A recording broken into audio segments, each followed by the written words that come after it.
അടുത്ത നമ്മൾ കുറെ നാളായിട്ട് നമ്മൾ പറയുന്നതാണ് തെരുവുനായയുടെ ശല്യം. അത് ഒരിടയ്ക്ക് സ്റ്റോപ്പായി നിന്നു. ഒരിടയ്ക്കെന്ന് പറഞ്ഞാൽ ഭയങ്കരമായിട്ടും പിള്ളേരെയൊക്കെ വരെ അതെ, നമ്മൾ എന്തോരം വീഡിയോ കണ്ടിട്ടുള്ള കൊച്ചു കുഞ്ഞുങ്ങൾ കളിക്കാൻ ഇറങ്ങുമ്പോ തന്നെ അത് കീറുന്നതൊക്കെ ഭയങ്കര.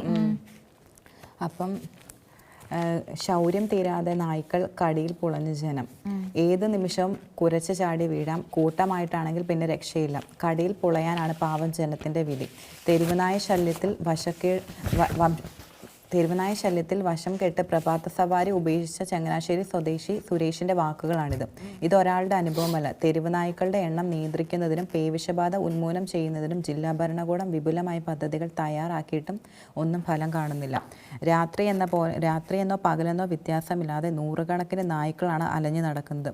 പുലർച്ചെ പള്ളിയിലേക്കും ക്ഷേത്രങ്ങളിലേക്കും പോകുന്നവർക്കും പത്രവിതരണക്കാർക്കും നേരെ നായ്ക്കൾ പാഞ്ഞെടുക്കുന്നത് പതിവാണ്. സ്കൂൾ പരിസരങ്ങളിൽ നായ്ക്കൾ കൂട്ടം കൂടി നിൽക്കുന്നത് വിദ്യാർത്ഥികൾക്കും ഭീഷണിയാണ്. പാക്കിൽ മേഖലയിൽ 40ഓളം കോഴികളെയാണ് തെരുവുനായ്ക്കൾ ആക്രമിച്ചത്. 2 മാസം മുമ്പ് തെരുവുനായയുടെ ആക്രമണത്തിൽ പള്ളിപ്പടി ഭാഗത്ത് പശുക്കൾക്കും വളർത്തുനായ്ക്കൾക്കും കടിയേറ്റു. ദിവസങ്ങൾക്ക് മുമ്പ് കുമരകത്ത് മത്സ്യത്തൊഴിലാളിക്ക് കടിയേറ്റതായാണ് ഒടുവിലത്തെ സംഭവം. രാത്രികാലങ്ങളിൽ ഇരുചക്ര വാഹനങ്ങൾക്ക് കുറുകെ നായ്ക്കൾ ചാടുന്നത് പതിവാണ്. പ്രായമായ നായ്ക്കളെ ഉടമസ്ഥർ തന്നെ നഗരത്തിലെ വിജനമായ സ്ഥലങ്ങളിൽ ഉപേക്ഷിക്കാറുമുണ്ട്. അത് ശരിയാണ്. കാരണം നമ്മൾ വളർത്തുന്ന ഇപ്പം വരുവാണെങ്കിലും നായ്ക്ക് എന്തെങ്കിലും പ്രശ്നം വരും, നമ്മളത് ഉപേക്ഷിച്ച് പോകത്തേ ഉള്ളൂ. അപ്പം നമ്മൾ പലപ്പോഴും ഇപ്പം ഈ നടക്കുമ്പോൾ നമ്മൾ കാണും ഇത് നല്ല രസമുണ്ടല്ലോ, പിന്നെ അതിൻ്റെ രോമം പോവും, അങ്ങനെയൊക്കെ വരുമ്പോൾ അപ്പം നമുക്ക് മനസ്സിലാവും ആൾക്കാർ അതിനെ ഉപേക്ഷിച്ചിട്ട് പോകുന്നതാണ്. അപ്പം അതൊക്കെ ഏറ്റവും വലിയൊരു പ്രശ്നമാണ്. പിന്നെ പ്രദേശവാസികളുടെയും കച്ചവട സ്ഥാപനങ്ങളുടെയും അലക്ഷ്യമായ മാലിന്യം തള്ളലും അശാസ്ത്രീയമായ രീതിയിൽ പ്രവർത്തിക്കുന്ന അറവുശാലകളുമാണ് തെരുവുനായ്ക്കൾ പെരുകാനുള്ള പ്രധാന കാരണം. അത് കറക്റ്റായിട്ടുള്ള കാര്യമാണ്. ഈ മാലിന്യം നിക്ഷേപിക്കുന്ന പിന്നെ അറവുശാലകൾ അതൊക്കെ കറക്റ്റായിട്ട് ശാസ്ത്രീയമായിട്ട് നടപ്പിലാക്കുന്നതുകൊണ്ടാണ് കൂടുതലും തെരുവുനായ്ക്കൾ പെരുകാനുള്ള കാരണം. മാലിന്യ നിർമ്മാർജ്ജനത്തിന് വിവിധ പദ്ധതികൾ നടപ്പിലാക്കുന്നുണ്ടെന്ന് തദ്ദേശ സ്ഥാപനങ്ങൾ പറയുമ്പോഴും മാലിന്യ നിക്ഷേപത്തിൽ കുറവൊന്നുമില്ല. റോഡരികിൽ ചാക്കിൽ കെട്ടി വലിച്ചെറിയുന്ന മാലിന്യം നായ്ക്കൾ റോഡിലിട്ട് കടിച്ചു കീറുന്നത് പതിവാണ്. കോടിമതയിലെ ABC സെന്റർ സ്ഥിതി ചെയ്യുന്നത് പോലും നായ്ക്കളുടെ നടുവിലാണ്. അപ്പം എന്താ നമുക്കിത് പറയാം. ഞാനൊരു ദിവസം ഒരു വീഡിയോ ഇങ്ങനെ കണ്ടതാണേ. ഒരു രാജ്യം, എനിക്കൊന്ന് പുറത്തുള്ള ഏതോ ഒരു രാജ്യമാണ്. അവിടുത്തെ പെൺകുട്ടികളല്ല കുറേ ആൾക്കാർ, ആൺകുട്ടും പെൺകുട്ടികളും എല്ലാവരും കൂടി ഇങ്ങനെ നൈറ്റാണ് സമയം നടന്നു പോകുന്നു. In other countries night walking എന്ന് പറഞ്ഞാൽ കൊടുത്തേക്കുന്നത്. അവർ നടക്കണു, എൻജോയ് ചെയ്യുന്നു. ഇൻ ഇന്ത്യ തെരുവ് നായ്ക്കൾ ഓടിക്കുന്നതാണ് കാണിക്കുന്നത്. ശരിയല്ലേ? നമ്മുടെ ഇന്ത്യയിൽ തെരുവ് നായ്ക്കളും പിന്നെ അതുപോലെ തന്നെ പീഡിപ്പിക്കുന്ന ആൾക്കാരുമാണ് ഇറങ്ങി നടക്കാൻ പറ്റാത്തൊരവസ്ഥയായിട്ട് ഉള്ളത്.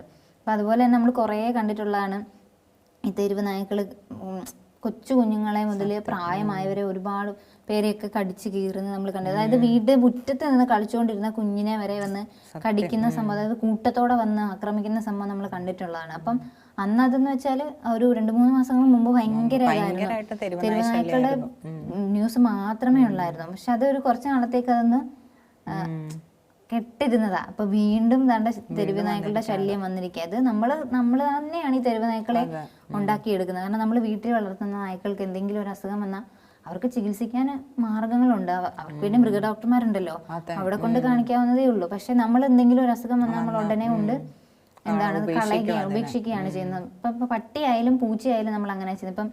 ഇപ്പം ഇപ്പൊ വീട്ടിൽ പെൺപട്ടി ഉണ്ടെങ്കിൽ ആ പെൺപട്ടീനെ അത് പ്രസവിച്ചിട്ടുണ്ടെങ്കിൽ അതിന്റെ കുഞ്ഞുങ്ങളെ എല്ലാം കൊണ്ട് കളയും. അത് പ്രസവിച്ച് ഇനി പെൺകുഞ്ഞുങ്ങളാണെങ്കിൽ ആ പെണ്ണിനെ എല്ലാം കൊണ്ട് കളയും. പെൺപട്ടികളാണെങ്കിൽ. മറിച്ച് ആൺപട്ടിയാണെങ്കിൽ അവരതിനെ എന്ത് ചെയ്യും, വിൽക്കാനായിട്ട് നോക്കും. ചിലരാണെങ്കിൽ പെൺപട്ടിയും വിൽക്കും, ആൺപട്ടിയും വിൽക്കും. പക്ഷെ ചിലരെന്ന് വെച്ചാൽ ഈ പെൺപട്ടി കുഞ്ഞുങ്ങളെ കൊണ്ട് ഉപേക്ഷിക്കുകയാണ് ചെയ്യുന്നത്. അങ്ങനെ ഉപേക്ഷിക്കാനാണെങ്കിൽ ഇവർക്ക് ഈ പെൺപട്ടി ഇതാവാതിരിക്കാനുള്ള മാർഗങ്ങൾ ഒരുപാടുണ്ടല്ലോ. അതിനുള്ള ഒരുപാട് ചികിത്സകളുണ്ട്. നമുക്കിപ്പം ഓപ്പറേഷൻ വഴിയൊക്കെ അത് തടയാനായിട്ട് സാധിക്കും. ഇത് അങ്ങനെ ചെയ്യാവുന്ന കാര്യമുള്ളൂ. അല്ലെങ്കിൽ പിന്നെ ഇതിനെ പുറത്തിറക്കാതെ വീട്ടിൽ തന്നെ കൂട്ടിലിട്ട് വളർത്തണം.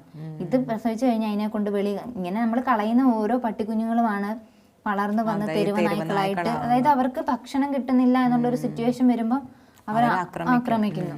ആ ഒരു സംഭവമാണ് ചെയ്യുന്നത്. അപ്പം നമ്മൾ തന്നെയാണ് ഇതിനൊരു പരിധി വരെ കാരണമാകുന്നത്. പിന്നെ ഈ അറവുശാലകള് അവിടുന്ന് ഉള്ള അശാസ്ത്രീയമായിട്ടുള്ള കുറേ ഇതുണ്ടല്ലോ, നമ്മൾ വൃത്തിയില്ലാതെ വേസ്റ്റ് ഒക്കെ കൊണ്ടുപോയിടുക, അതൊക്കെ വരുമ്പോഴത്തേക്കിനും പട്ടികൾ കൂടുതൽ അത് അവർക്ക് ഫുഡ് ഇടുന്നിടത്ത് അവർ കൂടുതലായിട്ട് നിൽക്കും. അങ്ങനെ അവരവിടെ തന്നെ പെരുകാനായിട്ട് അതൊരു കാരണമാകും. പിന്നെ മാലിന്യങ്ങൾ ഇടുന്നതും അതൊക്കെ ഒരു റീസൺ ആണ്. മനുഷ്യൻ തന്നെയാണ് മനുഷ്യൻ്റെ ഇതിനായിട്ടുള്ള കാരണം. അപ്പം നമ്മളിപ്പോൾ പറഞ്ഞിട്ട് കാര്യമില്ല.